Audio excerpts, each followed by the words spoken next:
October, magical month of baseball and foliage and all kinds of wonderful things. And tonight we bring you some wonderful flash fiction.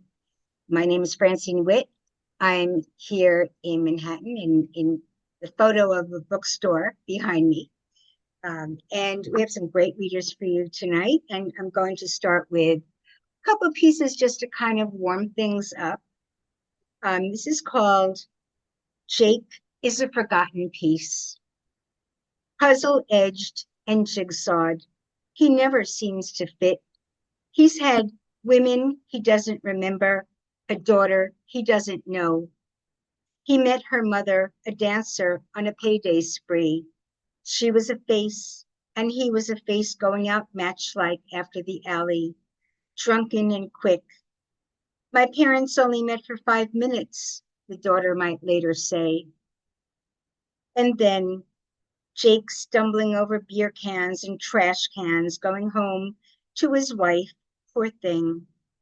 When he opens the door, she is knitting him a cap.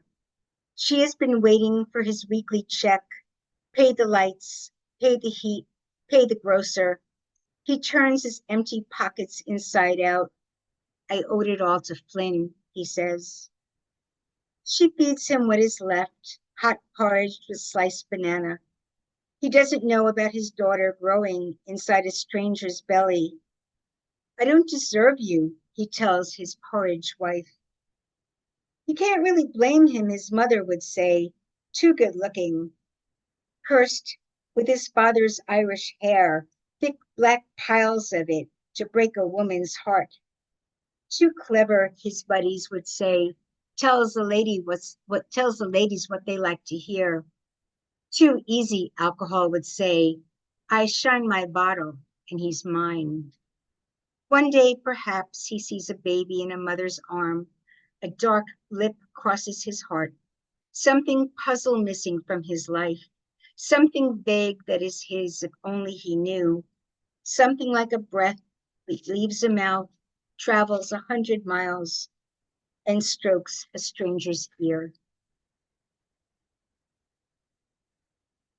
And the second one that I'm going to read is called Drunk Daddy. Drunk Daddy punches a hole in the cakey window. The hole is the size of a woman's head, my mother's head. Tells the window, good, now you are broken too. Blames the window for being so gooked up with grime he couldn't see my mother driving the hell out of our lives. If I'd seen it, Drunk Daddy says, I could have stopped it. He takes off his t-shirt and wraps it around his bloody knuckles. Suck it up, Drunk Daddy tells his naked chest self. He looks around the living room, stained glass lamp and pom-pom pillows. My mother's piano with her photo gallery on top, headshot of her like a movie star. Drunk Daddy picks it up like he's going to break that too, but doesn't. Blood drop after blood drop falling on the rug. He puts the photo back and walks over to the liquor cabinet, walks right by me and my sister, who have been standing there the whole time. Too scared to just walk over and tell Drunk Daddy we want to take him to the hospital. But another drunk is about to come, and so we just stand there like all those other times, fear caking up our hands, our legs, and all we can do is watch Drunk Daddy swig the brandy down his throat, his neck going ropey with veins as he sucks it all down, and him wiping his mouth clean with the back of his good hand, turning and looking at the wall behind us and saying, you're next. Hey. So I think we're warmed up now. And I'm going to start the reading here. Okay, so first we're going to hear from Kathryn Silver-Hajo, whose work was selected for the 2023 and 24 Wigleaf Top 50 long lists and nominated for Best of the Net, Pushcart Best Microfiction, Best Small Fictions, and Best American Food Writing, and appears in many lovely journals, most recently Gooseberry Pie, Bull, Your Impossible Voice, and Blink Ink. Kathryn's books include award-winning flash collection Wolf Song and YA novel Roots of the Banyan Tree. Kathryn Silver-Hajo. Thank you, Francine, and thank you for asking me to read tonight. I'm really thrilled to be here reading with some of my favorite writers and humans and such lovely people who came to listen to the reading as well. So since the amazing Jeff Harvey is here, I am going to read a piece that appeared in a pretty recent issue of Gooseberry Pie, which if you aren't familiar with it, you should definitely check it out. And Jeff does an incredible job with it, putting together somehow every 2 weeks an outstanding issue. So napping. You must have stretched, yawned, rolled over on your mat before grasping the cord, toppling the lamp onto your hand, bulb-searing skin. Your breath must have caught in your throat, cheeks flaring red as flame before screams split the air. Your mother must have run in, heart pounding, fetched a cool washcloth, dabbed balm to soothe. For years now, you've known how you got that continent of a scar, yet still wonder how she could have let it happen. Your own child drowses on the mattress beside you now, milk-drunk and slow-eyed, the sight of your face lulling him to sleep. You cradle his downy crown in your palm, mind wandering to all the mistakes you're bound to make, all the while sure you're doing the right thing.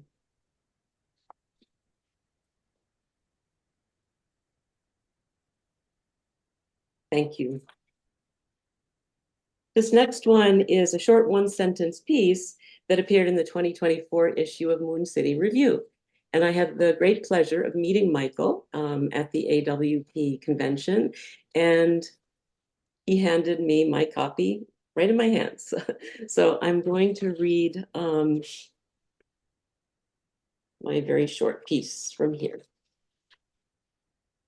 with a very long title. Bedtime at the co-ed, company-wide, team building, social bonding, mosquito buzzing, rain-sogging camping trip in the woods. Chance placed us side by side at the far end of the 5-person tent. Colleagues toss turning, and I'm so near, I hear you breathe. Smell the soft cotton musk of you as rain pit-pats gentle at first, then insistent as rivulets flow, snake nearer. And I move closer, wondering if you feel it too, drunk though not drunk. Feel that calm demeanor you've mustered, buckle and break. A trick of God, nature, or biology, call it what you will. And somehow we touch. But I'll never know if you rolled into my warmth to escape the tide or from some dark, inexpressible desire.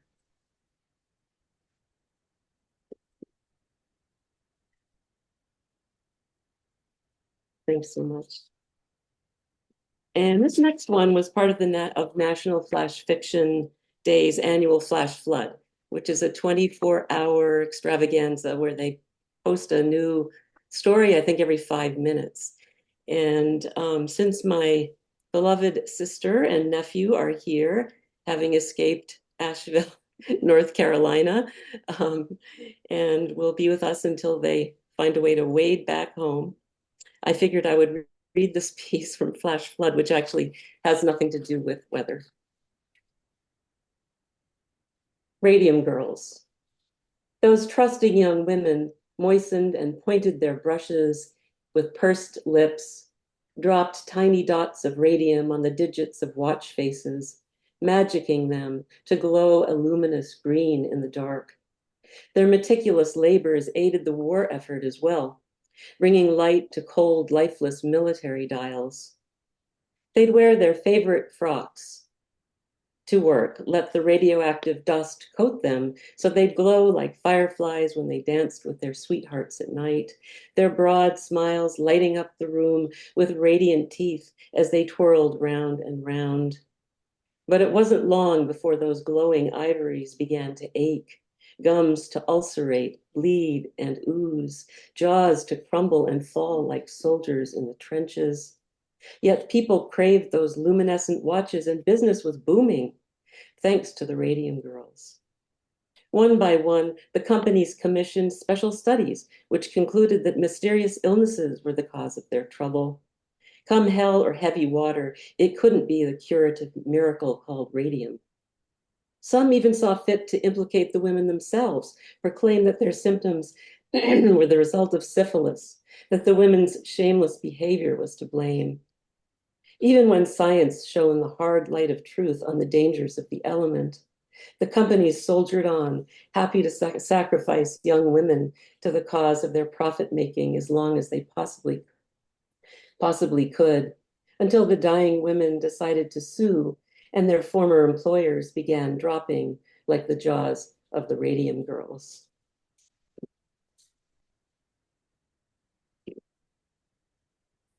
Thank you. I'm sorry. Thank you so much, Kathryn. I have one more. Oh, please. If I have time. Of course. So the last one I'll read is a braided essay that's very close to my heart, titled Inshallah. And I just learned a couple of days ago that it was nominated by the wonderful Diane Gottlieb of Emerge Journal for the Best of the Net anthology. I'm really grateful to Diane for caring so deeply about this piece, publishing and nominating it, and was hoping that she could be here tonight, but she's traveling, so she couldn't. Inshallah. In proper Arabic, it means literally, if God wills, though it has many variations. It's often tacked onto declarative sentences, meaning that if God doesn't will it, it won't happen. But even secular Arabs use it to mean simply, hopefully. It may be straightforward, as in, we're coming to Lebanon in June, inshallah. Or evasive, as when you ask your mechanic, can I pick up my car tomorrow? And he replies cagily, inshallah. It may even have a sarcastic edge, as in, inshallah, Uncle Joe will behave himself at Thanksgiving this year. When my mother turned 66, I invited her out to lunch. There was an Italian restaurant she said made a mean eggplant parm, but I proposed a different place and she accepted. It was a brilliant October day, the kind where the sky is almost too blue to bear and the air smells of wood smoke and crumbling, curling leaves of yellow, auburn, ruddy brown. She arrived straight-backed and smiling, thrilled to have recently learned her breast cancer was in remission. Her brown hair with its elegant stripe of white brushed her shoulders as she walked. She was exuberant with life and hope, happy to skip work, meet up with her daughter in the middle of the day. How could I know the next time I saw her, 10 days later, she'd be lying colorless, lifeless, limp in her bed? Inshallah, she enjoyed the lunch. Inshallah, she wasn't too disappointed. Inshallah, I won't feel guilty for the rest of my life. There's often a deeper layer of meaning embedded in the word, an acknowledgement that none of us knows when our last moment will come, or if the world will behave the way we expect it to. There's a beauty in surrendering to this limitation, in humbly accepting the fact that we never really know what will come next, despite our most earnest attempts at control. When I left my father for the night in his hospice room where he lay in morphine-induced bewilderment, I kissed his wide, wise forehead, the crinkles and lines that hinted at both his intelligence and irreverent sense of humor. When I said, I'll see you in the morning, Dad, how could I have known that would be the morning the call would come? Now, whenever I leave my own house, step into the petrichor-scented air to join the jabbing, jangling, joy-filled world, I press my lips to my husband's, and when he says, see you soon, I say, yep. But inside myself, where only I can hear, I whisper, inshallah. Thank you so much. Thank you very much, Kathryn Silver-Hajo. Those are wonderful pieces. And Where can we find more of your work? Yes, thank you for asking. Probably the easiest thing is to go to my website, which is KathrynSilver-Hajo.com, and I can put that in the chat. Kathryn Silver. And you mentioned some books. Where can we order your books from? So, yes, I have my young adult novel, Roots of the Banyan Tree, and my flash collection, Wolf Song, and both, which looks backwards on the screen. You can order them both on the website. It's probably the easiest because they're right up when you go to the website. You can just click on them and order. You can put those links in the chat, and for those of you watching this as a recording, if you look at the comments underneath, I'm going to post this on Facebook and also Twitter. So we'll put the links in to all of our readers' websites and books and so on there in the comments. Okay. So thank you so much for joining us tonight, Kathryn, and for bringing your lovely family too. It's nice. I'm grateful to have them here. Thanks. Okay, wonderful. So next is Karen Schauber. Karen Schauber's flash fiction appears in over 100 international journals, magazines, and anthologies with nominations for Pushcart Best Small Fictions, Best Microfiction, and the Wigleaf Top 50. She is the editor of the award-winning flash fiction anthology, The Group of Seven, reimagined contemporary stories inspired by historic Canadian paintings from Heritage House in 2019. Schauber curates Vancouver flash fiction, which is great, and she features every so often like a quote from somebody in the flash community, and they're really wonderful. And in her spare time as a seasoned family therapist, read her at KarenSchauberCreative.weebly.com. She'll put that in the chat. And let's hear from Karen Schauber. Thank you so much, Francine. Lovely to be here amongst such terrific writers. I'm really honored to be included in the lineup. I brought a piece to read today, that's written especially for the October season. Not my usual fare, but here we go. And it's a teeny bit longer than what I usually write. So it's called A Picnic in the Woods. Boat-tailed grackle and bronzed cowbird swoop down onto the plaid picnic blanket, ravenous. They pick and poke at plastic tubs of melon cubes, ziti rice with pecan bits, bony shanks of cold fried chicken, and bite-sized squares of lemon curd cake.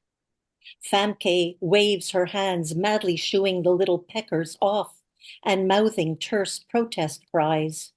The birds immune to her feeble gestures. Olaf is off relieving himself in the bushes. He's walked away to find a deep, dark, remote, private spot and is now entangled in the dense undergrowth of braided roots, craggy scrub brush, and strangling alpine creepers. He does not hear the commotion on the blanket. Famke suspects Olaf has wandered off on a trail of rare, ruffled fungi species, its velvety porcelain skin cleaving to bark and sapwood, stumps and fallen branches. He has left her alone in this God-forsaken middle-of-nowhere picnic spot. The perfect spot, he assured her, just the two of them to celebrate their 10th anniversary and to rekindle things. Away from everything. No kids, no dogs, no phones, no work email. Olaf had chosen this scenic site, less than an hour's hike up the mountain, overlooking Emerald Lake, especially because of its remote distance from other tourist sites. They would make new memories, could even be a bit frisky, he said. Famke had suggested lunch at a charming 2-starred Michelin restaurant nearby at Otter Bay. But like most plans, he overran hers, and she dutifully capitulated. Mulling over the conversation, Famke is annoyed with herself for agreeing to Olaf's remote destination against her better judgment. Shaking her head, her thoughts derail to tales of cougars and bears and timber wolves. She sniffs the air with short seesaw breaths. Would she get wind of a savage beast first, before hearing or catching sight of one? Dabbing her clammy forehead and neck with the worsted napkin, Famke begins to hum, to distract herself from needing to pee, pausing every so often to listen for sounds of Olaf's return. In short shrift, dusk settles in without fanfare, the light folding like origami.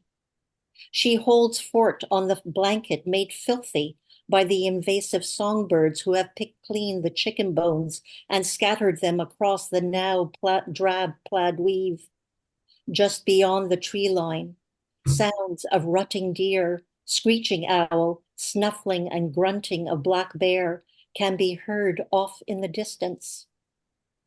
Famke considers Olaf may not be coming back. She fumbles with the torch, the neon light a mere flicker. Famke peers into nightfall, the lifeless blue moon drooping above.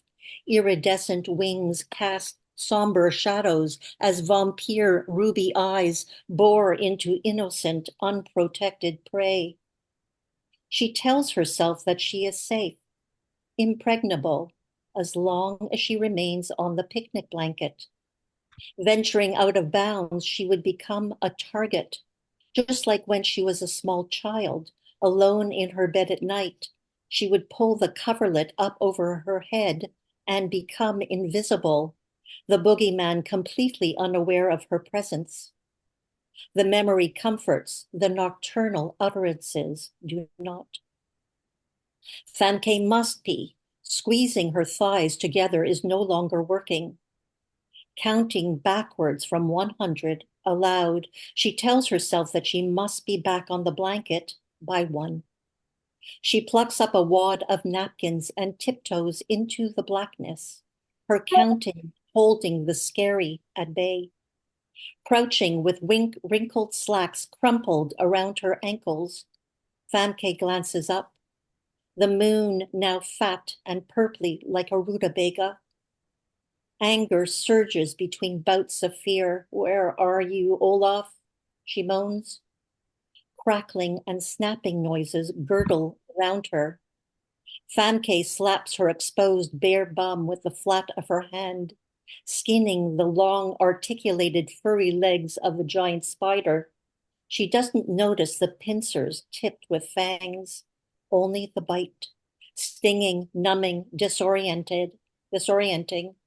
She slumps, tangled in her bunched up hummus beige cargo pants, far from the blanket, paralysis sinking her deeper into a stupor. Famke cannot cry for help, her lips swelling like giant gummy worms. Tingling and weakness has spread to her upper body and arms. She can no longer move her eyes, but she can see them coming. The forest is on high alert, a blight in its mist. Spiderlings the color of leaf litter swarm. Their silken threads bind. Famke's body pinned like Gulliver. Mother trees stand tall, orchestrating from on high. Detritivores converge, the horde covering her like a mound of furred with ants, gnawing, gobbling, gorging. As flora and fauna band together, fragmentation, leaching, catabolism, humification speed up, frenzied like a Cuisinart. Thin shards of light rip through the darkness, morning breaking. Olaf, arms flailing, clawing the air, hobbles into the clearing, swatting away greedy insects infiltrating his nose, eyes, and mouth. With bottom lip torn and bloodied, his fine corn silk hair festooned with burrs, catchweed, thorns, and prickles.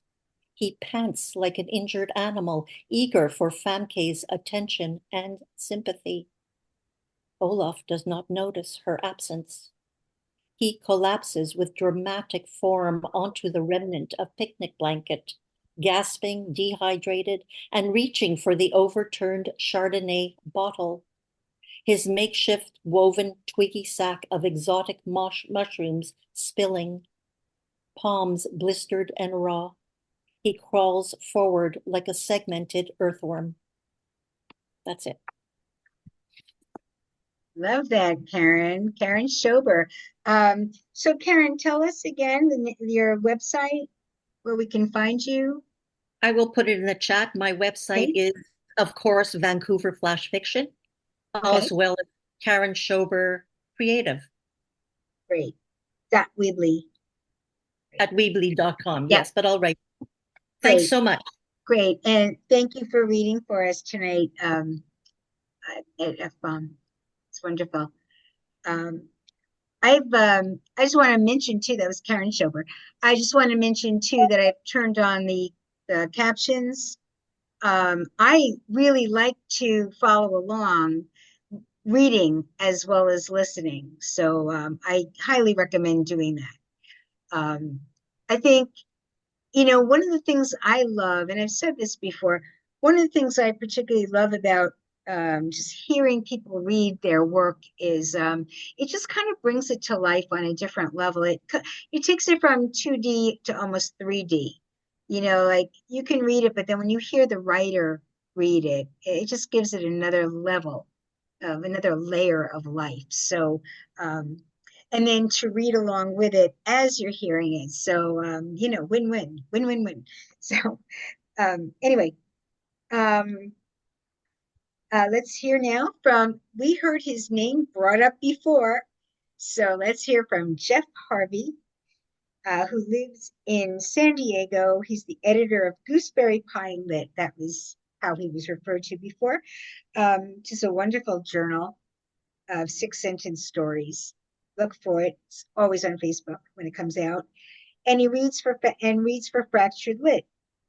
His work has appeared in numerous journals, including Ghost Parachute, Moon Park Review, 5 South, 10 by 10 Flash, Bending Genres, Flash Flood Journal, Does It Have Pockets, Full, and Blinking.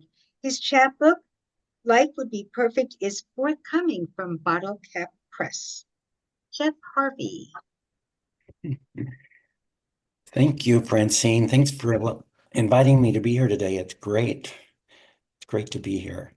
Got 2 pieces to read. The first one is called They Called Terry to Bring Over Some Rolling Papers, and it was published in Ghost Parachute. After that, Jimmy knocked over a candle during his air guitar performance of Wild Thing.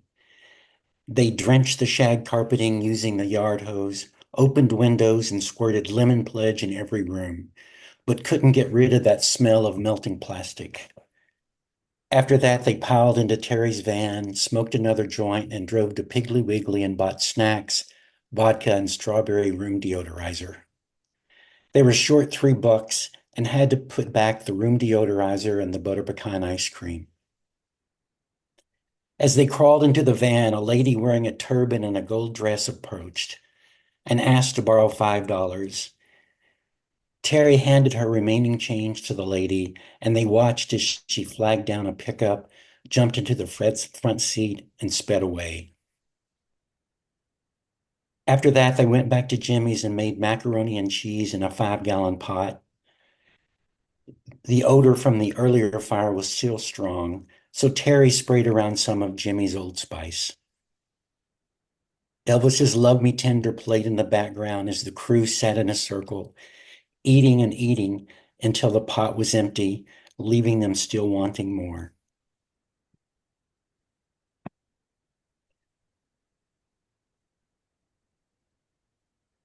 And let's see. The second piece was written in a Sarah Freligh workshop last year. It's based upon real estate letters that some of us get from those perfect families that want to buy our houses.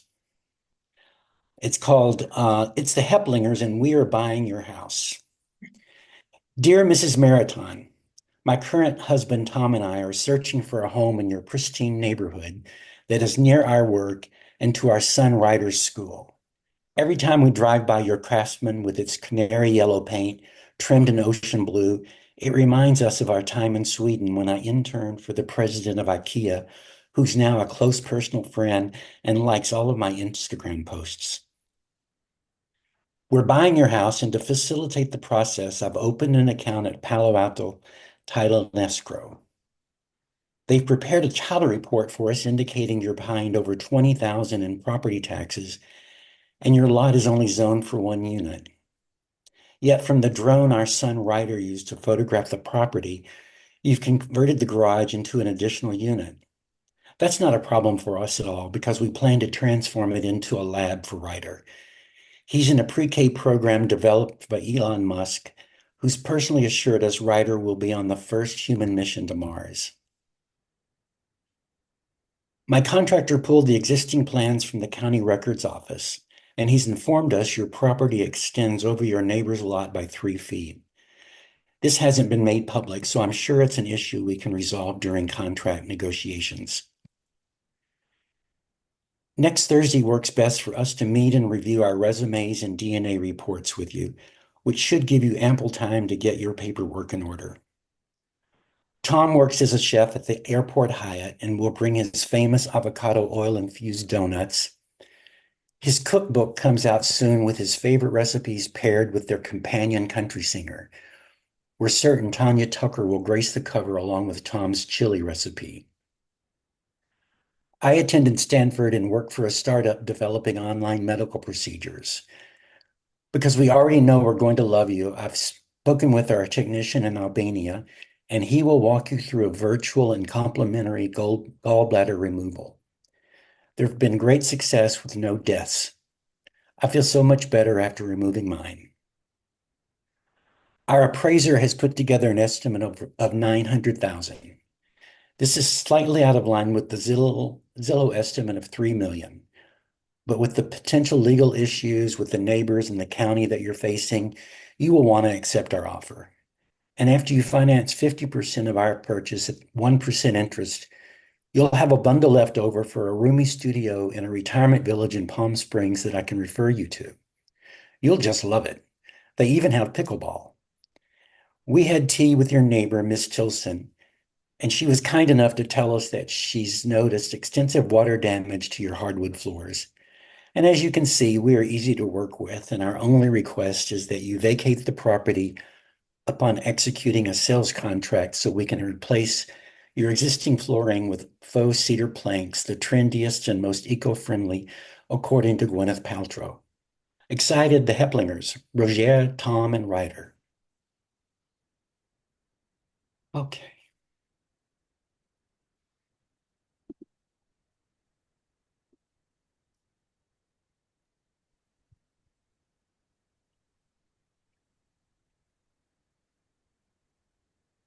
Did you have any more for us, Jeff? No, I just had those two. Oh, okay, great. I didn't want to cut you off. Okay, well, that was wonderful. And can you tell us just a little bit more about Gooseberry Pie because it's such a fun journal? Like, just tell us what you look for and how it came into being and all that. So, Yeah, started a year ago. I was thinking about doing a one journal or one story a week, one 6-sentence story a week. And I received so many submissions that it's become twice a month, and every issue's just been packed with wonderful stories. So thrilled to have it. Been, for people to have found it and want to submit to it. So yeah, it's a maximum of 400 words, and our first annual issue will be in December of this year, and there's a special call which Yeah. I've seen out yesterday, and I want you to write a holiday story about your favorite holiday, which can be any day you celebrate. It doesn't have to be Christmas or um, Thanksgiving. As an example, I put in David Tennant's birthday, which is a day I celebrate. Mm. Um, Okay. so And where can we find gooseberry pie? Like gooseberry pie is at gooseberry-pie.com. okay. And I'm on Twitter, and I'll put the my handle in the notes. Well, thank you so much, Jeff. Always lovely to have you read Thank for you. us. Jeff Harvey. Very nice. Um, well, usually, I thank some of the people that are here because usually I record this in speaker view, but I was having a little technical difficulty doing that. I don't usually do it in gallery. So, but I do want to take a minute to thank the people who aren't reading but are nice enough to be here tonight. Some well-known people in the Flash community and some support people, people who are just friends and all that. So Pamela Painter, Mickey Aronoff, Angela Joyner, Karen Newberg, my friend from the poetry scene here in Manhattan, Miriam Mandel, my beautiful aunt who's going to be 100 in January, Nasser Hajo, who we met before, Georgia Earhart, Nancy Wortman, Cynthia Sharp, David Wheeler, David Brockway, Darlene Elliott, Alyssa Fields, Zoe Joya, Olivia Sidwell, Amy Marquez, and please forgive me if I missed anyone. But it's just wonderful having everybody here because there's always like at least 5 other things you could be doing, and that's being realistic. You know, you could be watching the news, whatever. So I really appreciate it, and I can't thank you enough for spending the time here. Okay, next is Kathryn Kulpa. She has worked in Centaur, Fictive Dream, Flash Frontier, Ghost Parachute, Milk Candy Review, and Tramp Set. Her stories have been chosen for Best Microfiction, Best Small Fictions, and the Wigleaf Long List. And books include Every Tower Princess, just released by Porkbelly Press, and A Map of Lost Places, which is forthcoming from Goldline Press. Kathryn Kulpa. Hi, thank you. So I'm going to read 4 micros. They all should be very short. And I'm going to start with one from my new chapbook, For Every Tower a Princess, which is just released by Porkbelly Press. And they're a wonderful small press out of Cincinnati. Metamorphosis. Sparrow, something that peers out from shade and vine, a small bird that flits too quick to see, a rustle of leaves. She was nested once, but now she's testing her wings. Swallow, all you girls transformed into birds, tongueless, weaving tapestries of woe, all you girls with wings, swallowing your sorrow, turning your tears into birdsong. Can you hear a girl's voice? Star, a woman's body is a mutable thing, a fence a stag can leap in a heartbeat. Give her bark and leaves, let her root. Give her tooth and claw, let her rend and rage. Give her feathers, let her fly. Fling her into the heavens, let her shine. Let her burn so bright, she won't regret losing the skin she wore when she walked on the earth. The legs that carried her everywhere, but couldn't carry her away.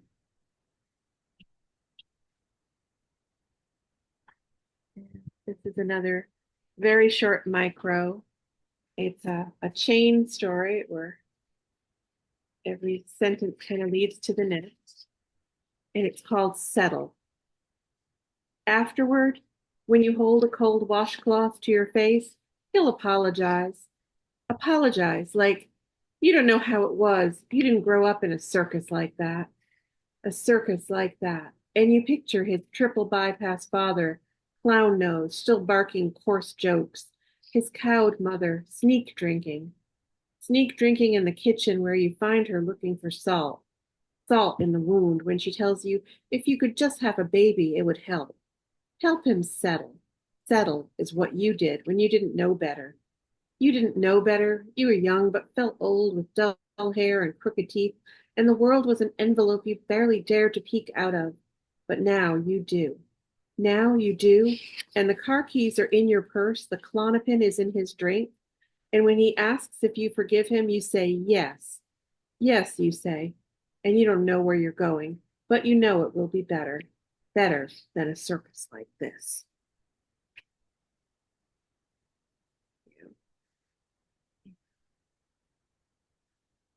And this is another new piece. For all you Gen Xers, some of these images may be familiar. It's called Smells Like 1975. Like Love's Fresh Lemon. Like Lemon Up shampoo, tall yellow bottle with a plastic lemon on top. Why did everything smell like lemons? Or bubble gum? Max Factor kissing gloss, cool metal ball gliding over your lips with a sweet taste of pink. Root beer lip smackers, clear glass bottles of Coca-Cola, cold fizz tickling your nose.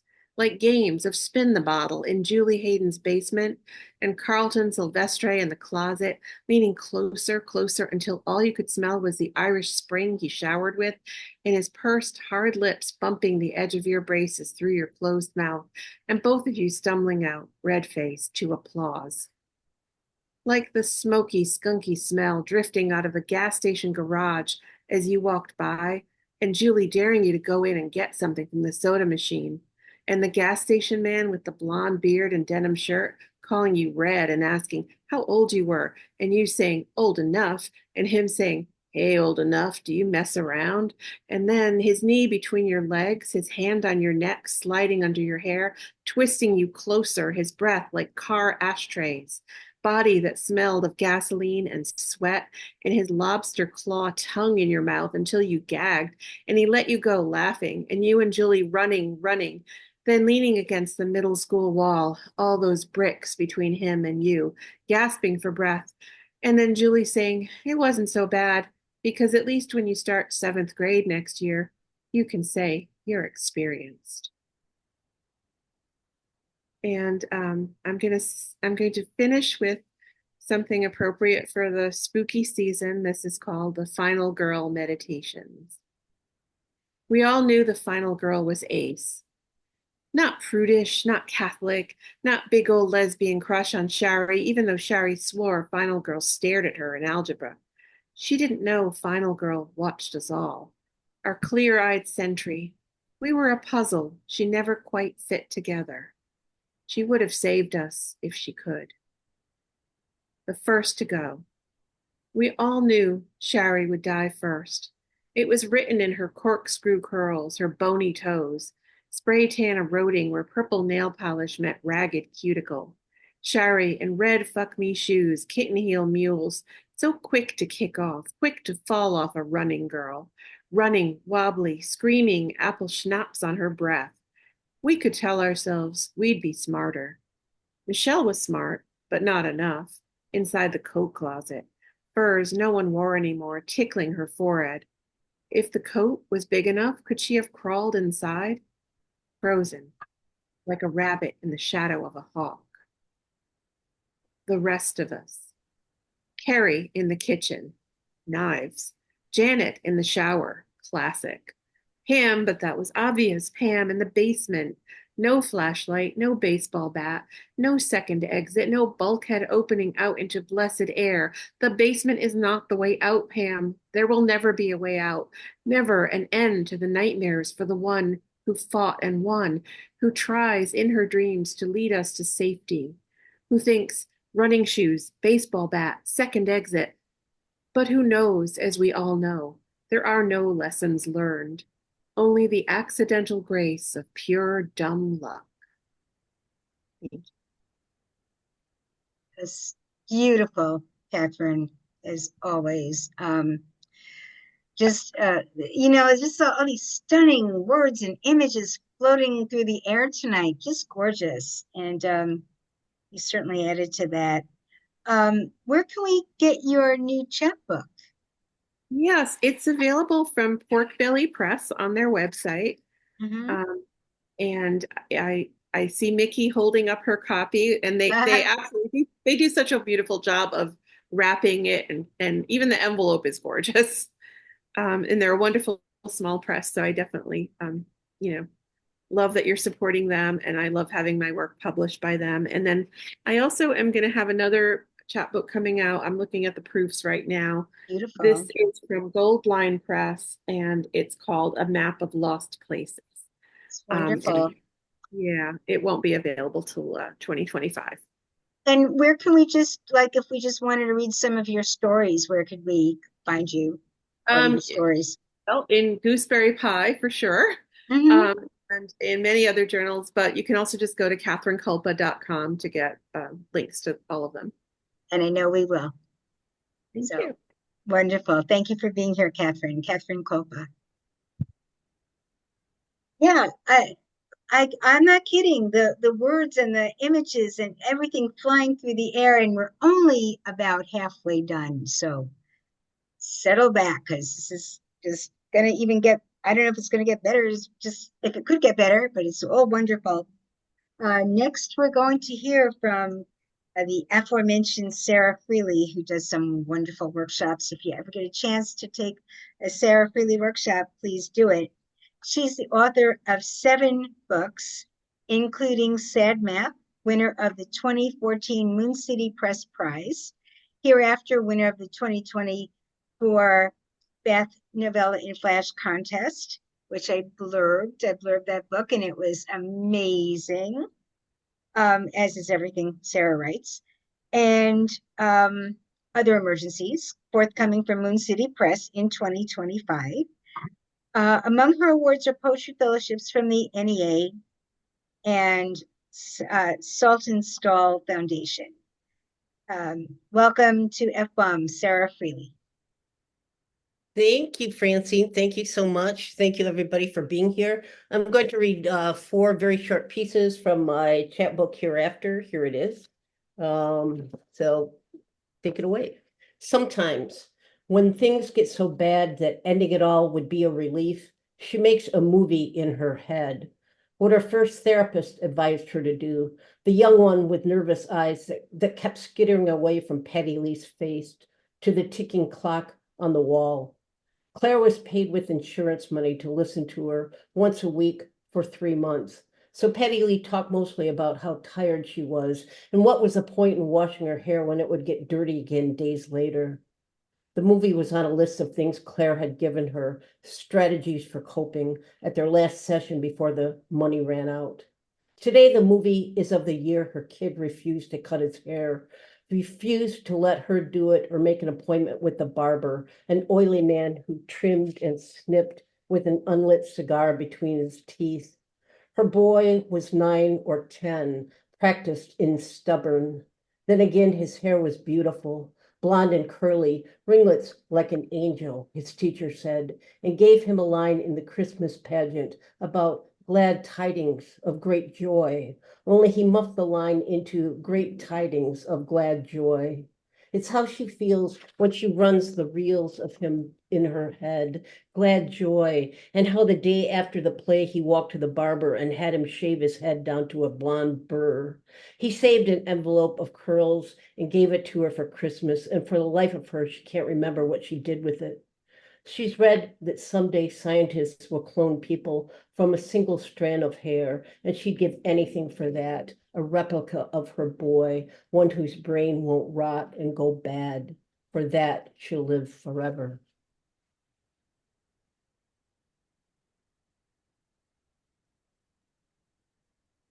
You drink whatever you can, whenever. Champagne in the morning, cheap and sweet, the sugar kicking your liver awake so you can tick through another day. You drink from a coffee mug if you're at work, drink it with orange juice if you're feeling fancy, and yes, your way through lunch and happy hour. Yes, yes, you say, until it's time to sip whiskey and smile and stumble on through the night, skid into a new morning.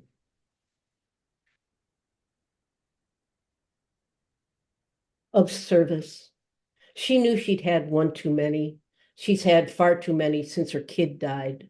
So she wasn't surprised to see the cop car flash up behind her. Yes, sir, no, sir. Thank you, sir, when he sentences her to 24 hours of community service, which is how she finds herself in a church basement, sitting in a circle of women knitting hats for the homeless. The same terrible coffee as in grief group, though no one is crying or talking very much, aside from the leader Celeste, who coaches her on the basic stitches. After a few rows, the alligators aren't thrashing around in her stomach, and the apple that's been rising up to choke her throat is gone. The coffee's cold, but there's this stitch and the next. And how is it she's never known that pearl is different from the gem that grows in an oyster's gut? She could do this forever. A scarf, maybe a sweater. And if she had enough yarn, she could knit a new self to crawl into, cozy up to, someplace to oyster in while the grief blew through her.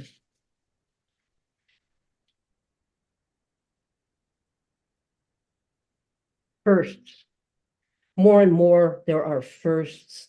The first time she puts her head underwater, the first time she swims a length of the pool without stopping, the first 500 yards, the first mile, this and this. And here she thought she was done with all that. Here she thought that when something or someone ends, everything does. The days and days of gray after Petey died, how she drove his clothes and the clock radio from the hospital to the Goodwill bin in the Tops parking lot, tossed everything in. The clothes fluttering and sinking, the clock radio shattering, a cheap thing picked up at a Kmart on sale. No one wanted them anymore, the salesman said. They want digital and Wi-Fi and big sound. But Petey liked to sit and watch the swoop of the red secondhand, swore that it stopped right before it hit 12 and then jumped 3 seconds to catch up to itself. Goodbye, radio. Goodbye, Petey. She wonders what he'd say if he saw her soft self packed into spandex, capped and goggled in the swimming pool at the Y. In the water, they're all weightless. It's a good place to cry, too. Just dip your face in and have at it, though lately she hasn't had to. Yesterday, she heard somebody whistling in the shower, and it turned out to be her. Another first. Imagine that. Thank you. Thank you, Sarah. Someone in the chat mentioned, that they'd read this before, but it's so wonderful to hear you. It's just, I don't know, it's just awe-inspiring, really, to hear you read it. And where can we find it? Where can we get this wonderful novella? You can order it from Amazon.com, or if you want to get Royal Mail, which is pretty cool, you can order it from Ad Hoc Fiction in England. And you'll get it pretty quickly. Actually, Jude just sent me a whole box of books and they came in like 7 days. Wow. I've had mail not come from Illinois in 7 days. So, it's a nice series. The novella in Flash, the Flash Fiction Novella in Flash Award. And, they come out with some beautiful things. And this was just gorgeous, stunning. And where else can we find your work? Where can we find out about your classes and everything, Sarah? Where can we find that? You can go to www.sarahfreligh.com. There's a list of my classes through, I think, April on there. I'm also teaching some for outside organizations. I have to post those. As far as my work, I don't do a very good job of keeping my website current for that. But yeah, who does? It's like, it's the last thing.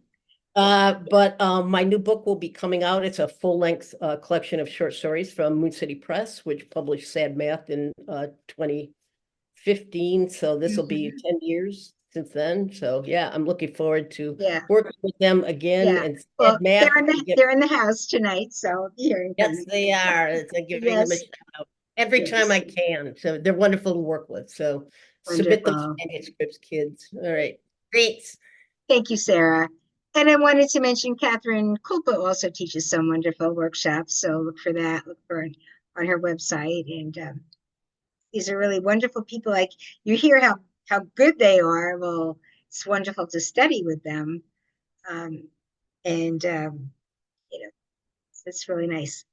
So thank you, Sarah Freligh, for being with us tonight. Next, Andrea Marcusa, who is helping me out, keeping an eye out, an eagle eye out for, Zoom bombers, it's always nice to have somebody helping out like that. And she lives right up the street from me, and we don't get together nearly enough, but we will. Andrea Marcusa's work has appeared in Gettysburg Review, Cut Bank, Milk Candy Review, Citron Review, and others. She's received recognition in a range of competitions, including Cleaver, Kathryn Kulpa's journal, Smoke Long, Best Microfiction, and others. She's a member of the faculty at the Writer's Studio. Andrea Marcusa. Thank you, Francine. And it's great to be here and to be reading with everyone. And I hope my voice doesn't give out. I've got all my cough drops here and everything. I also wanted to say that I've got something coming out with Moon City Press in the spring, I think. Right, Michael? So I also wanted to mention that. I didn't remember to put it into my bio. And I also read for Cleaver, so that's the other thing. So we're all involved, and it's wonderful working with Kathryn Kulpa. So I'm going to read 3 short pieces tonight. As I said, keep the Kleenex handy. I'm going to end with something that's a little funny, and some of these you might have heard before, but I kind of picked them, 2 of them for the sort of time of year, but I wasn't thinking about Halloween. I was thinking about, well, the recent past and the future. So the first one is called Morning Doves. Morning Doves.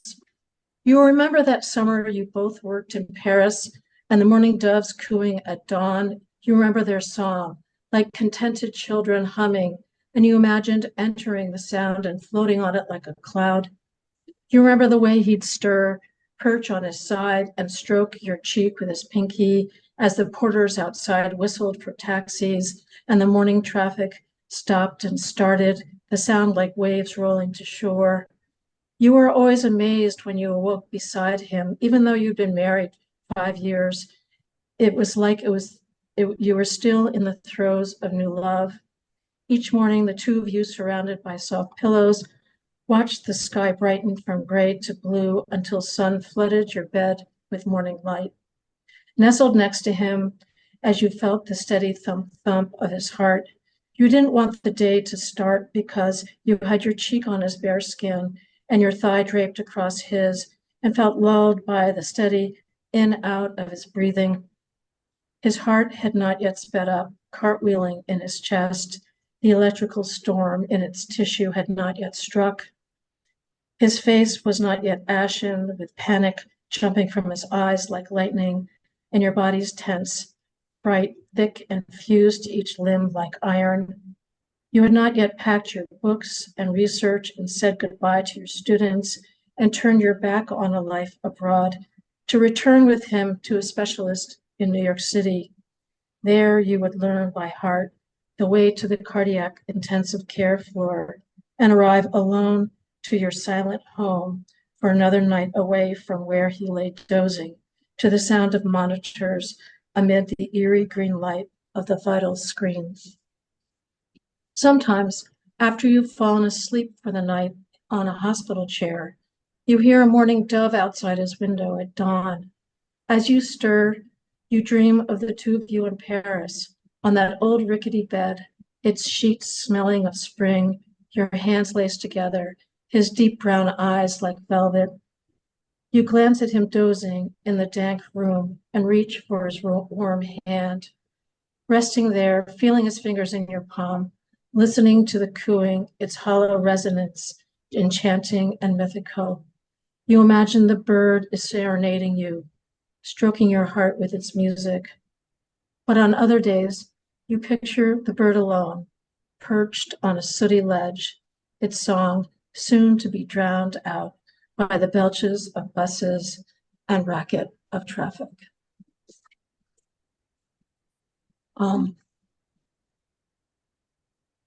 The next one is called Cells. Sometimes I wonder if if all the cells in the body replace themselves every 7 years, what about memories? How do they stay there in that dark space in your head, the unsettling spot that you forgot about while you're searching for a parking space or strolling on the beach to see what the tides brought up?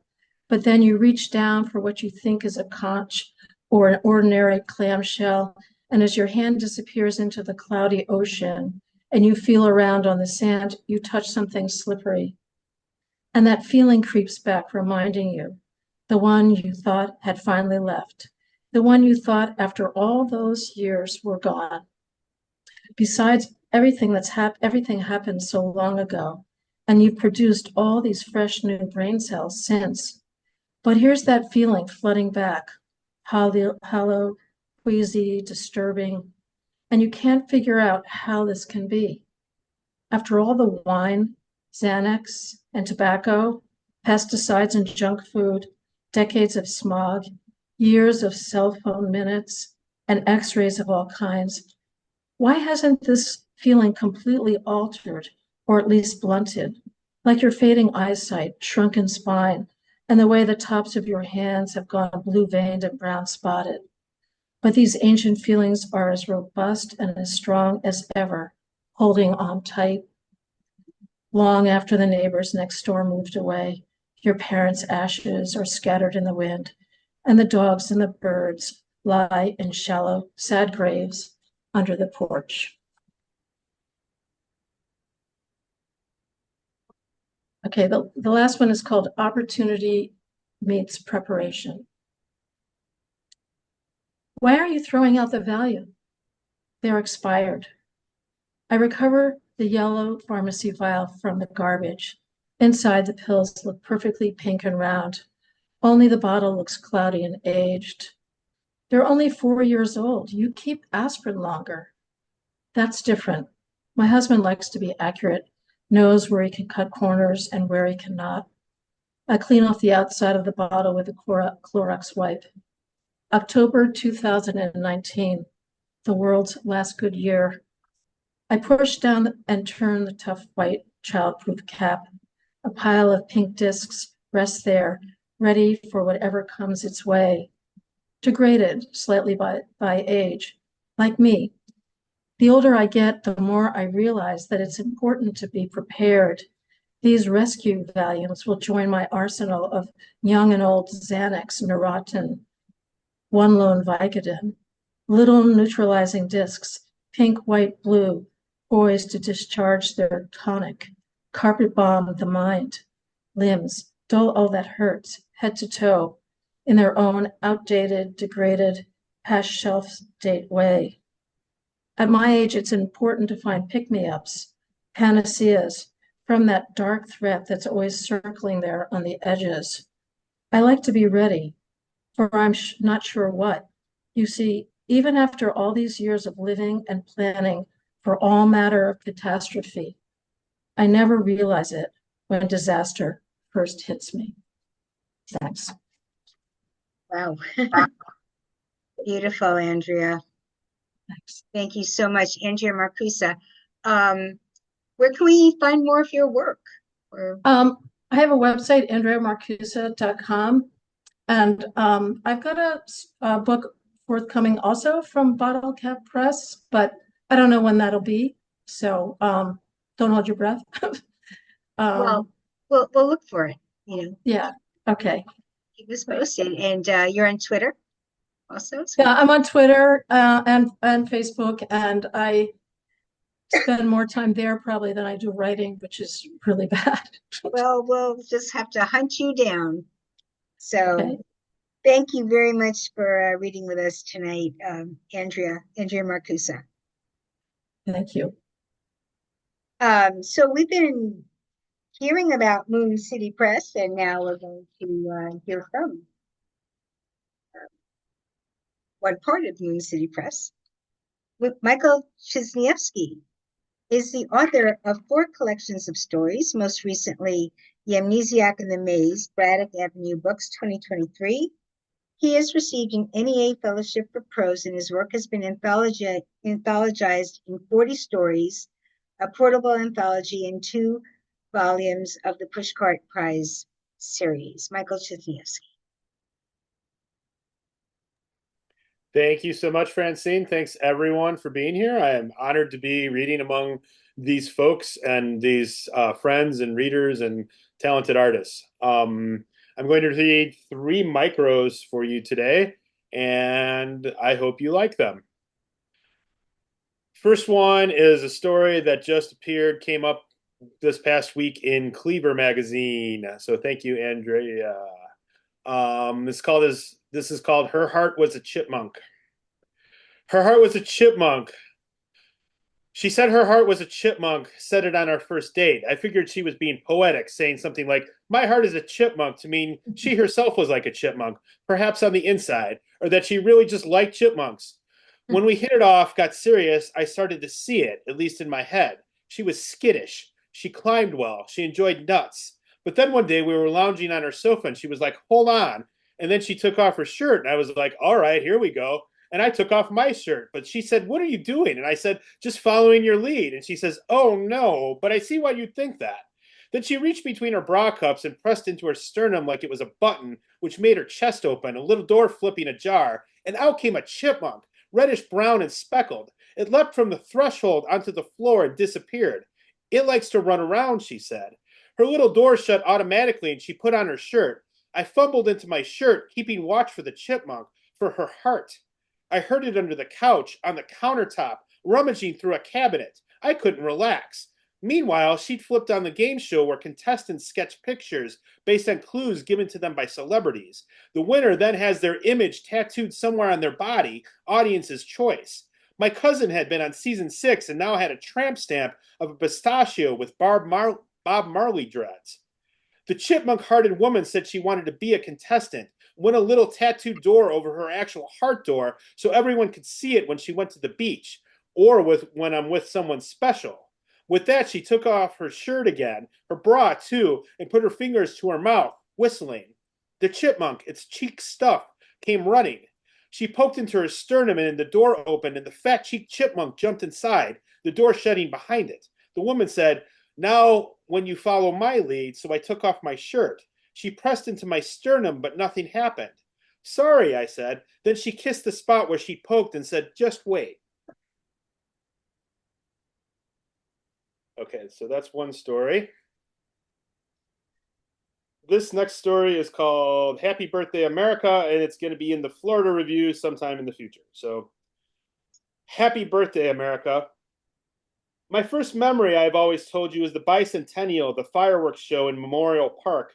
I sat with my sister and cousin on the baseball diamond in the infield dirt with a Spider-Man beach towel. We ate snow cones, mine bright yellow banana, and watched as firemen torched the sky.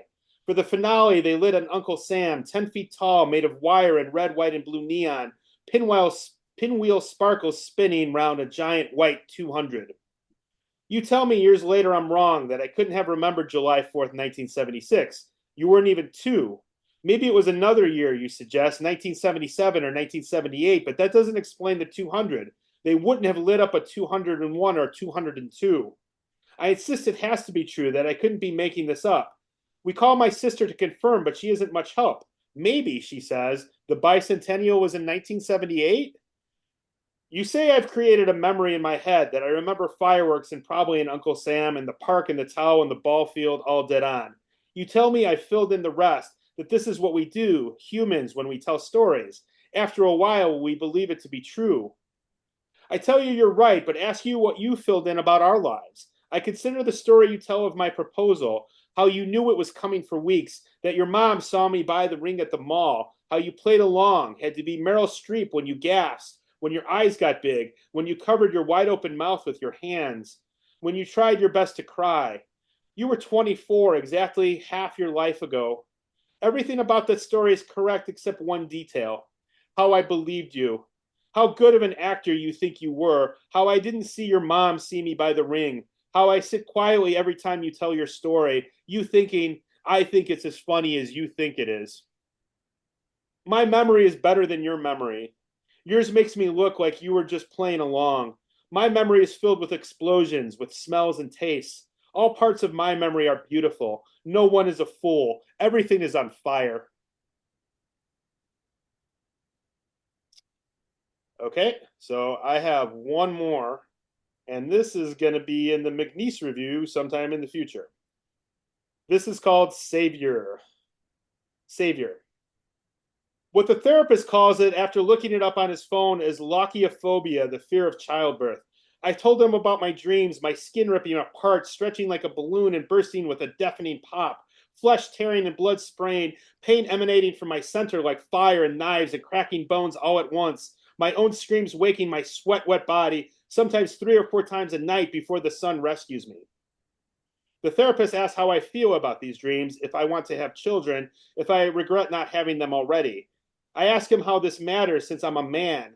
Having children for us is so much easier. When it comes down to it, it's all the pleasure and none of the pain. He asked me how I feel about that, if it's fair, and I say, of course it's not fair, but there's nothing I can do about it, save changing genders, and he points out that this wouldn't do the trick because the surgeries aren't that good, at least not yet. He asks if I feel guilty, how mothers experience all that, and I tell them there's no use in feeling guilty, that it wasn't my idea. And besides, it's always been that way, and it would be like complaining about the sun going down or everyone growing old and dying. He asked me how I feel about growing old, and I tell him I'm 33 and haven't thought about it yet, and he feels compelled to point out that Christ was crucified at 33, but immediately apologizes, says he doesn't know why he brought that up. I say it's okay, that Christ is relevant because he went through a lot of pain for the circle of life, like every mother, and my therapist says he's happy I've made a breakthrough. I ask him what breakthrough, and he says, I've identified the source of my dreams, that I have a Christ complex, that I feel like I have to absorb the pain of every woman who's ever experienced excruciating childbirth. I tell him that's highly unlikely, that it's more probably because my mother died giving birth to me. He says I should have told him that right away. I agree. Then the buzzer dings and my time is finally up. Thank you very much. Oh, thank you, Michael Czyzniejewski.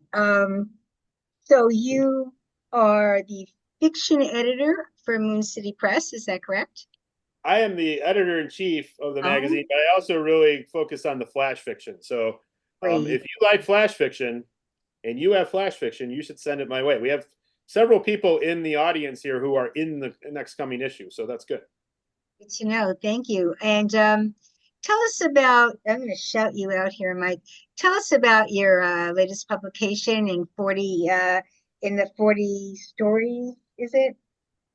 Yeah, I had a story that was actually in Brilliant Flash Fiction, if I'm not mistaken, that was chosen for this anthology called 40 Stories, a Portable Anthology. And that I feel like that's pretty exciting. But you can check that story out at. Who are some of your anthology mates? Just like it's a weird book. You're trying to get me to say this is a weird book where yes, I am. It's the book that I've used in my classes for years, where it's like you get like your Telltale Heart and your yellow wallpaper and your lottery and your Hills Like White Elephants, those type of stories. So I kind of use it for the canon stories for my intro classes. But they put about 10 or 15 newer stories in the end. And in this edition, my story is in it. So that's really exciting. That's so awesome. That's so wonderful. Congratulations on that. Okay. And where can we find you? Like you're on Twitter and. I'm on Twitter and Facebook. And if you Google me, I'm really the only person with my name. So that's okay. Great. Well, thank you. Nice to have you with us tonight, Mike. Thank you so much, Francine. Michael Czyzniejewski. Now we're going to hear from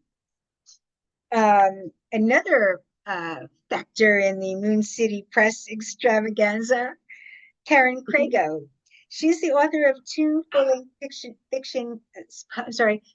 full-length poetry collections, Passing Through Humansville and No More Milk, both published by Sundress Publications, and of 3 chapbooks. And she served as the 5th Poet Laureate of Missouri, like the whole state of Missouri, 2019 to 21. She also, well, it's not like being the poet laureate of like Fifth Avenue or something, you know what I mean? It's like the whole state. She she also writes fiction and essays professionally. She's a reporter in Springfield, Missouri for Springfield Business Journal, and she is nonfiction editor of Mid-American Review and poetry series editor for Moon City Press. She is the prose poetry editor for Pithead Chapel, which is a great journal. She is married to the fiction writer Michael Czyzniejewski. And they have two sons, Copernicus and Keats. And I just want to say, I always knew your son's name was Ernie. I didn't realize it came from Ernie, Copernicus. Yes, that's awesome. So, welcome to the FBOMB, Karen Craigo. Hey, thank you so much for having me. I've been hibernating a little bit from the writing world, and it's just nice to be among such nice people. Since I edit prose poetry for Pithead, I thought I'd read two prose poems. These are I have some books that are about creating sacred spaces, and these begin with suggestions from the books. So these are very short. What does your entryway say about you? You admire the house with the purple door, but yours is coffee brown. A door should open easy on its hinge. Inside we place our shoes, watch them multiply. So many upended souls rise to meet us in a tump. I'm told to pinpoint the first thing I see, but isn't it always the cat as she edges sidelong toward the sudden wedge of light? The book asks, are you quick to move or do you linger, unsure which empty room to fill? Try the kitchen. It has the magic you know, the herbs, the pot, the precise grooves of the honey wand. And from that same series, this suggestion from the book is use color to amplify intention. I have no style, so this is all over my head.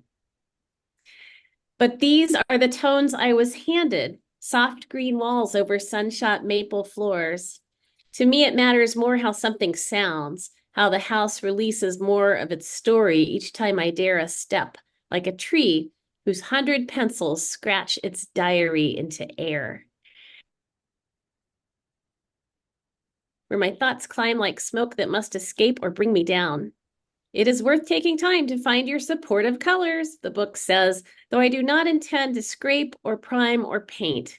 Some part of me must be sage gone moss with night.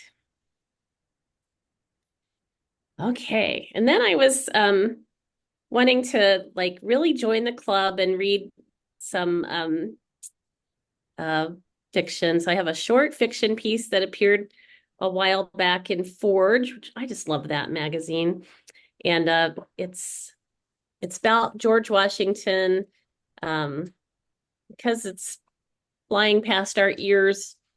It's such a weird setting, but he died by going out on his farm and supervising some things that were happening, and it was snowing, and he came in and didn't change before dinner in his wet clothes, and he ultimately got sick and died of quinsy, which is a infected tonsil, I believe. A terrible way for George Washington to die. But I have him in my fantasy just marking his path with these breadcrumbs, but of course he didn't have any breadcrumbs, so he's using his false teeth. So. Last inspection of Mount Vernon by George Washington, gentleman farmer. At every turn on the deer path, I drop a serrated pearl. They're the breadcrumbs of the breadless, and birds eschew them.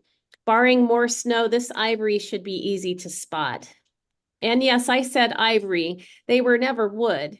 They're not. They're horse teeth and the purchased teeth of slaves. Elephant ivory, rhino, all of it affixed to metal frame that rests in the amphitheater of my jaw. They cost more than a good man's house and all his holdings. I'm feeling my years today. I'm tired. I lost my way in these woods. Thought I saw something here, a presence, curious, and I stepped down from my horse and followed it in.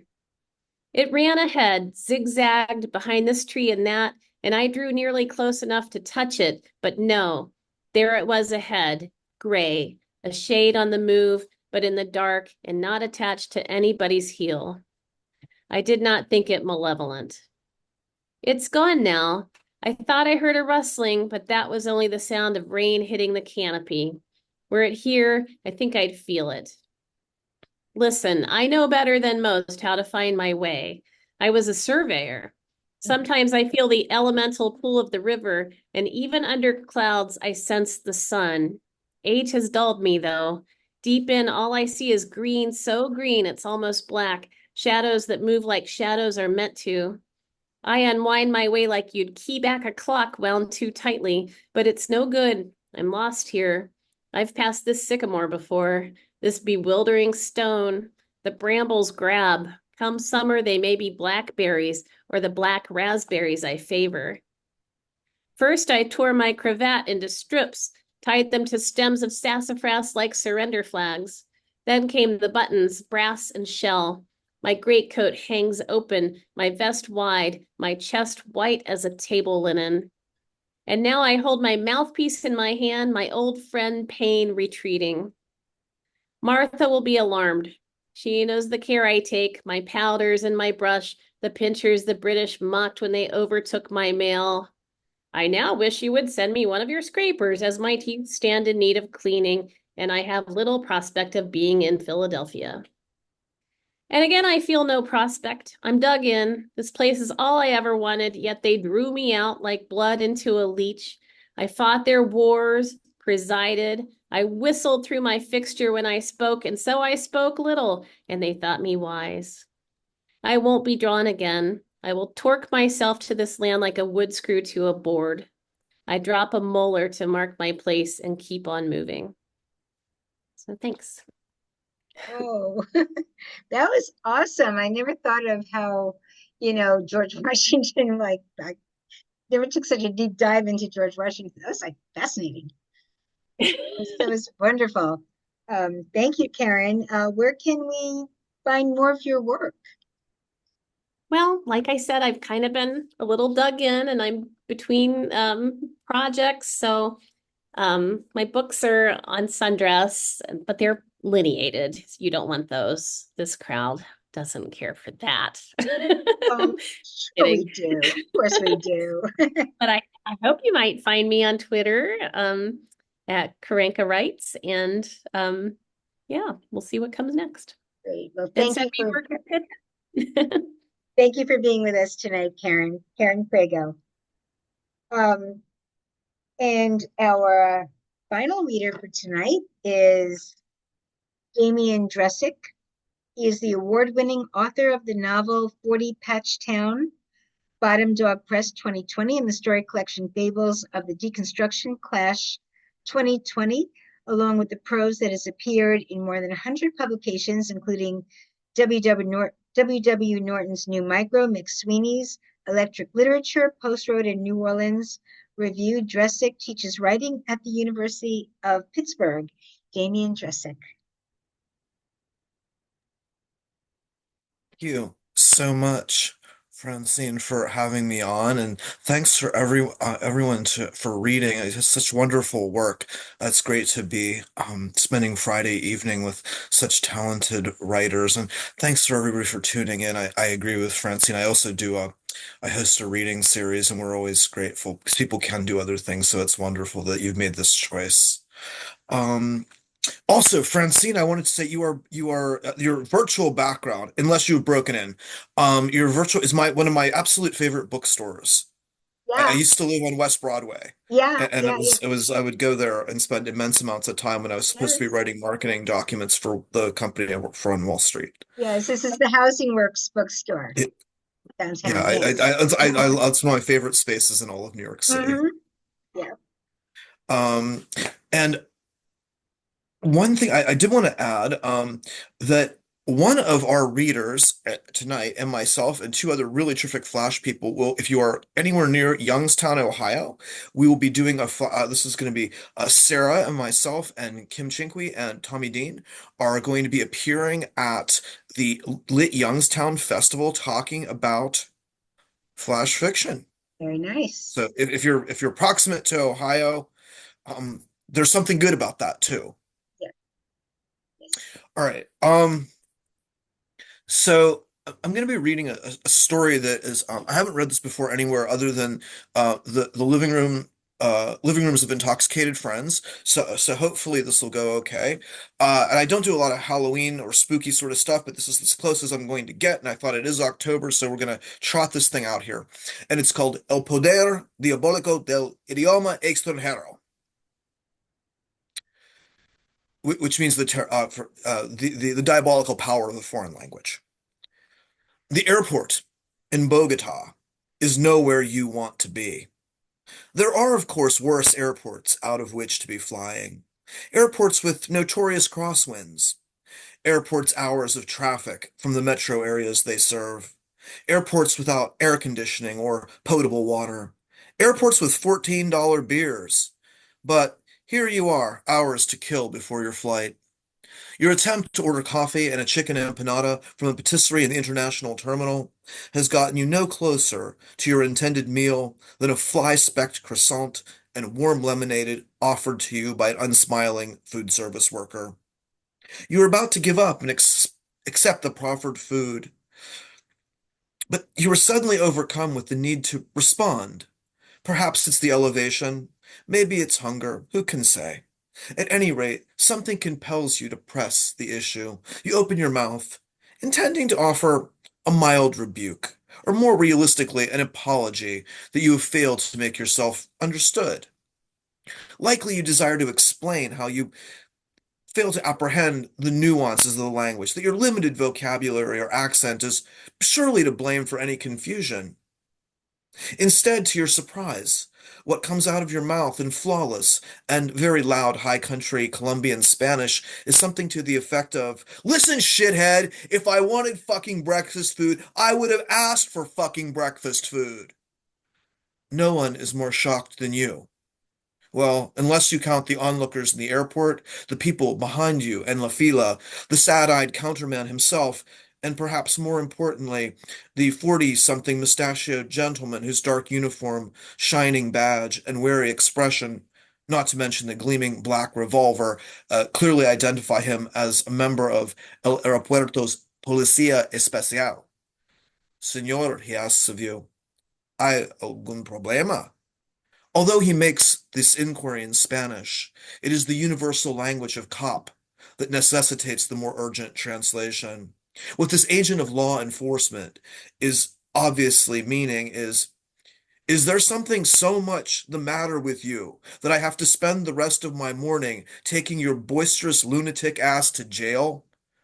You back away from the police officer half a step, raise your arms in a U shape as if to signal a successful extra point in American football. You turn your empty palms out.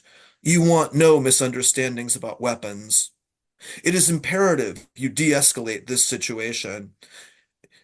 You want to explain that everything is cool. Everything is fine. Thank you. You won't be making any more trouble today. Perhaps not ever. Instead, as your left hand moves seemingly of its own accord, your fist closes, all but your index finger, which you now notice, points directly at the police officer. "Un fascista!" you shout. "Aquí, en este puerto, es un fascista. Miren todos!" Unsurprisingly, this action has done little to reassure the officer that you are not a threat, that you are not a problem urgently needing to be dealt with. Of course, you are probably not the first extranjero in the Bogota airport to be artificially stimulated into bad choices. At any rate, he draws his pistol, radios for backup. In minutes, this is Bogota, remember? Half a dozen heavily armed men appear out of nowhere with the intention of surrounding you. You are not high on cocaine. You are not even high on Advil. You wait, informing the swarming police that you may be the victim of demonic possession. After considering how this might play out, long enough for an officer near the Claro kiosk to activate the laser sighting on his rifle, you decide that you would be better off with everyone concluding you are merely high on cocaine.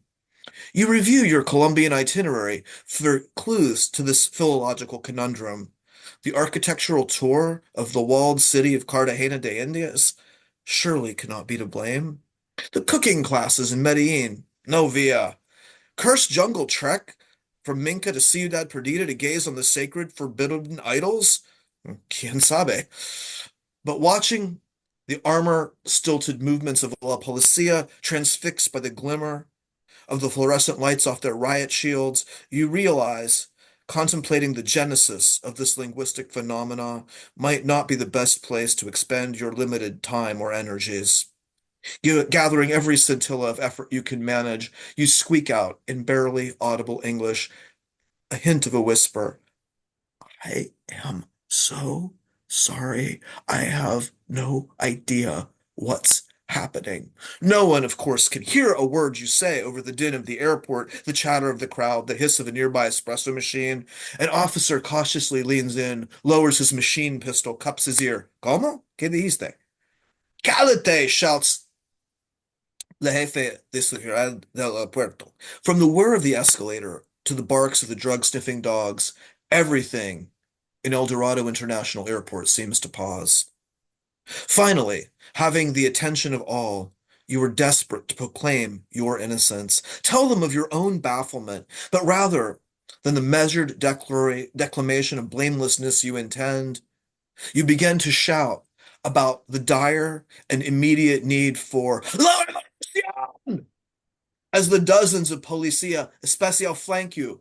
Like an opposing army, you channel Simon Bolivar, channel Che Guevara, channel a young prelapsarian Fidel Castro, a gathering crowd initially having assembled for the sheer entertainment of seeing some American maniac hauled off to his just desserts swells like a broken wrist. Skeptical at first, La Gente began to nod as you tick off injustice after injustice. In time, they are chanting, Sí, es verdad, at your every utterance. Las corporaciones están destruyendo el mundo, you tell la gente. El planeta es jodido, you shout to the rafters. Nosotros tenemos que luchar contra los bastardos. The police are significantly less interested in your hackneyed exhortations about social and ecological justice than maintaining order in the international terminal of the El Dorado Airport. When you raise a closed fist skyward and suggest marching on La Capitale, a billy cub comes down hard across your parietal bone, dropping you to the patterned terrazzo floor. Stainless steel handcuffs bite into your wrists. Your involuntary recitation of Zapata should give way to imitating a silence-embracing Buddhist saint. But it's too late. The crowd's fury has taken on a life of its own.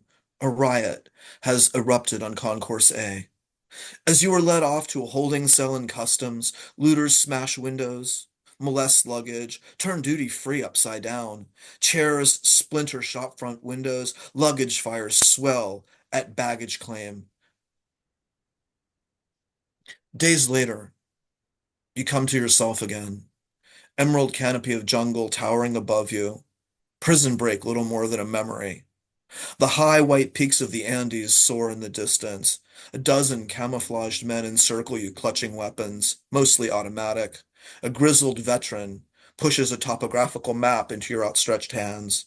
Although your Español Diabolico has deserted you as rapidly, as inexplicably as it came, it seems to have endured long enough for you to assume command of the scraggly remnants of an anti-capitalist militia. You raise your rifle skyward, gesture a move to the east. Your men follow you, pushing deeper into La Jungla. Thank you. Wow. Thank you. That just kind of underscored how wonderful it is to hear the writer read. I'd been talking about that earlier, how wonderful it is to hear the writer read their story. That was so wonderful and dramatic, it was great. Thank you. Thanks, everybody. Thank you, Damian. Where can we find more of your work? Are you on Twitter or website or? Well, that piece was in 13 Bridges out of Auburn. Although I had to actually pull it up because there's something wrong with their website today. I don't know. As I was saying, I host a co-host actually the reading series One Alive. It's on Thursday nights. We bring writers from Appalachia to the world. I also am the editor for the journal Appalachian Lit, and if you have any connection to, I'm sorry, Appalachia, we just opened for submissions October 1st. Please do send if you're from from Appalachia, or you lived in Appalachia, you're writing about Appalachia, please send work there. And I'm also I'm doing some writing. I'm doing a little bit of mentoring for the MFA program at Chatham University, and I'm also co-editing a book for the University of Kentucky Press, an anthology of Appalachian writing, Northern Appalachian writing called "We Are Here," new writing from Wonderful. Northern Appalachia. Wonderful. Well, thank you so much for being with us tonight, Damian Dressick. And I want to thank all of the readers again: Kathryn Silver-Hajo, Kathryn Schauber, Jeff Harvey, Kathryn Kulpa, Sarah Freligh, Andrea Marcusa, Michael Czyzniejewski, Karen Craigo, and Damian Dressick. And it was just a magnificent evening of words and images and just hearing your beautiful voices. And I thank you for the people listening in the Zoom room and people listening on the recording. Thank you for taking the time to do that. I'm sure you enjoyed it because they were great readings. And we'll see you again next month on FBOMB. And thank you from New York City, inside the picture of the Housing Works, which I live here forever now. So thank you. And once again, I'm Francine Witte, and thank you, and drive safely. Francine.